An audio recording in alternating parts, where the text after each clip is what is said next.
né? Temos aí uma manifestação programada pelos bolsonaristas contra Alexandre de Moraes, pedindo o impeachment dele para o próximo dia 7. E aí, com certeza, vai entrar nessa pauta de manifestação essa última decisão de Alexandre de Moraes, que, de certa maneira, é alvo aí de críticas por alguns, por outros não. A gente acabou de ouvir um jurista que não vê um erro o Alexandre de Moraes abrir esse inquérito e pedir essa investigação. E você, Josias, como é que você analisa esse posicionamento de Alexandre de Moraes em relação a essa investigação do vazamento de mensagens que o afetam? Fabiola, normalmente os juízes não escolhem réus, né? Mas o Alexandre de Moraes, ele se autoconcedeu o direito de escolha e ele tem os réus que merece. Então ele abre por conta própria uma investigação para investigar o seu antigo investigador predileto. Veja a que ponto nós chegamos, né? E a nova obsessão do Alexandre de Moraes é descobrir quem vazou as mensagens que mostram que ele encomendava relatórios sobre bolsonaristas investigados no STF ao chefe do setor de combate à desinformação do TSE, o Eduardo Tagliaferro. Então, o Alexandre de Moraes está convencido de que o material saltou ali de dentro do celular desse ex-assessor do TSE para as páginas da Folha de São Paulo, que está fazendo aí uma série de reportagens sobre essas mensagens, né? E o Eduardo Tagliaferro foi demitido do TSE. Ele foi colocado para fora, foi ao olho da rua no dia 9 de maio de 2023. Ainda era presidente do TSE, o Alexandre de Moraes. E ele foi demitido depois de ser preso por agredir a esposa. E nesse contexto de prisão, a Polícia Civil de São Paulo reteve o celular do Tagliaferro por alguns dias. E o Alexandre de Moraes agora quer saber se essas mensagens que estão lhe dando tanta dor de cabeça, se elas foram cedidas pelo dono do aparelho para alguém que repassou para o jornal, ou se elas foram extraídas do celular à revelia do Tagliaferro, né?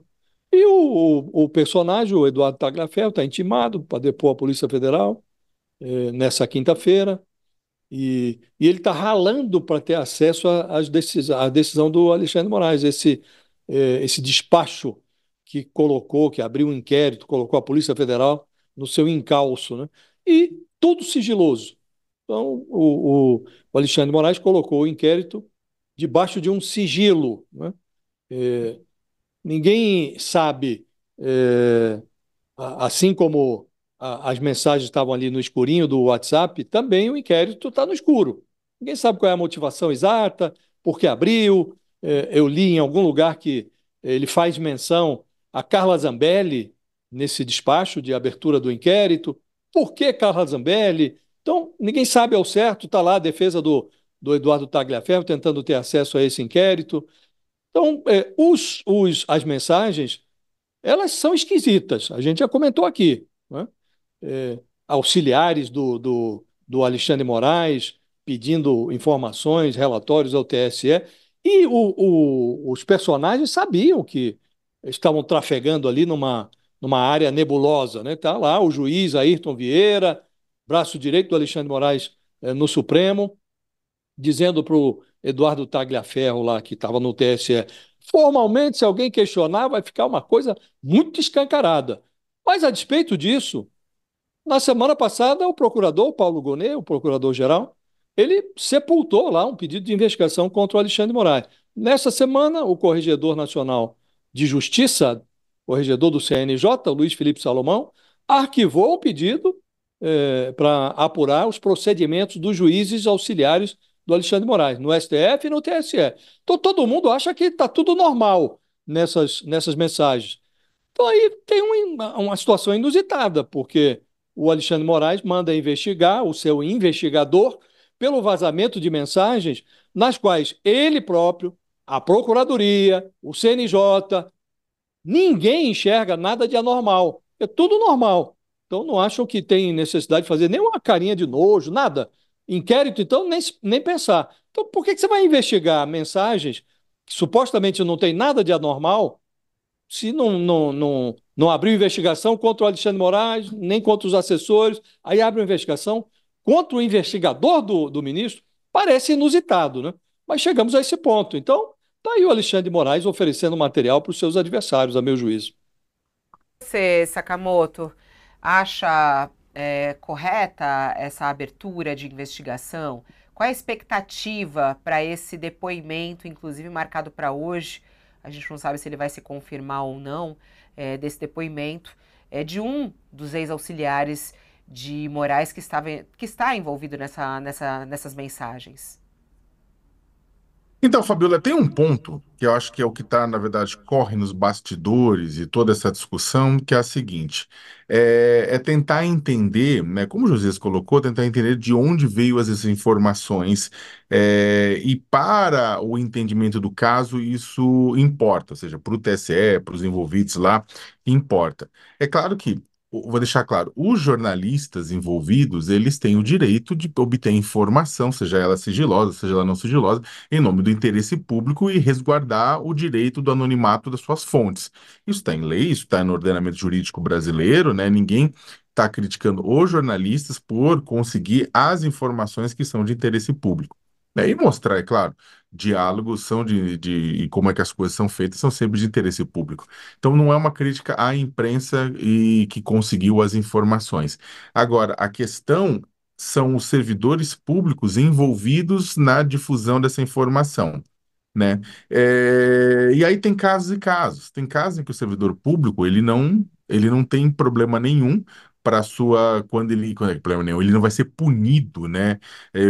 Depois que alguma coisa de uma informação de interesse público acabou sendo vazada, ele pode receber uma reprimenda, mas raras vezes vai ter uma punição. Outras vezes tem, mas a questão não é a punição do servidor. Vocês vão entender onde eu estou querendo chegar. A questão que o pessoal está tentando descobrir é se o governo do estado de São Paulo teve relação direta com esse vazamento. Exatamente porque, como o Josias falou, o telefone foi para a polícia, e não importa que a polícia diga que lacrou ou não, isso é bobagem, né? Mas na hora que o telefone vai para a polícia e fica lá em poder da polícia e tem a informação lá dentro, a pergunta é: a polícia do estado de São Paulo entregou, descobriu essa informação e, ao invés de mandar essa informação para o Ministério Público, para o Ministério Público Estadual, para o Ministério Público Federal, para a Polícia Federal, quem quer que seja capaz de investigar a ocorrência de algum crime naqueles diálogos, ou ela simplesmente acabou por algum caminho X ou Y entregando para a imprensa para prejudicar Alexandre de Moraes sobre as ordens do governo do Estado? Esta é a discussão por trás disso. A bem da verdade. Não é uma discussão simplesmente de quem vaza, de quem deixou de vazar. É saber se houve um interesse político de atores políticos para prejudicar os tribunais superiores nesse processo.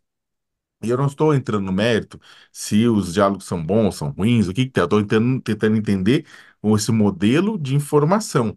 É tentar entender, né? E acho que é isso que está sendo, desculpa, tentando se buscar quais foram os interesses por trás. Foi uma vingança pela demissão?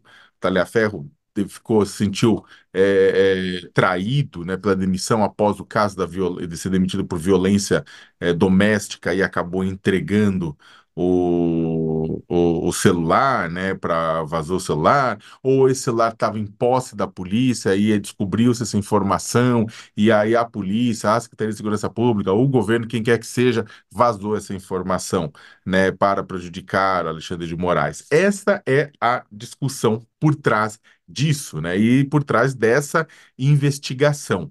Né? Por que que eu estou colocando isso? Porque aí é o seguinte, acho que até anterior à discussão sobre se Alexandre de Moraes tem ou não poder para fazer esse julgamento, é a gente retomar o antigo processo lá atrás do Supremo, das milícias digitais, das fake news, o poder que o Supremo deu para Alexandre de Moraes nesse processo de investigação.